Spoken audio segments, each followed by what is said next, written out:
Kim Chiu kaagad nag-celebrate matapos ang charity program at gift giving.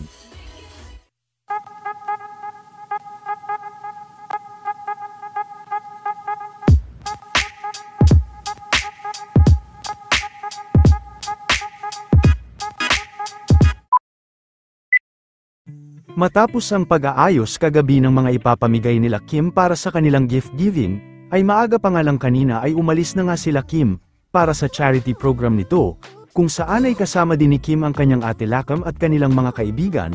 Ito din ang isa sa pinakamasayang charity program ni Kim magbuhat ng magkasakit ang kanyang ate sa mismong kaarawan ni Kim, noong nakaraang taon. Katulong din ni Kim sa kanyang Thanksgiving ang mga generous sponsors nito, una na nga dito ay ang Chowking, Super Q Bihon, Sisters Napkin, Julie's Bakes Shop at marami pang iba.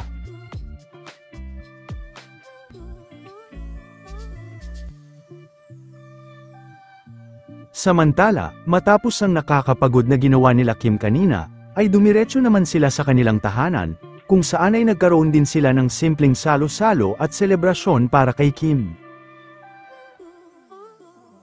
Makikita din sa muka at mga kilos ni Kim ang lubos na kaligayahan nito, hindi rin nawala ang lechon sa kanilang salo-salo.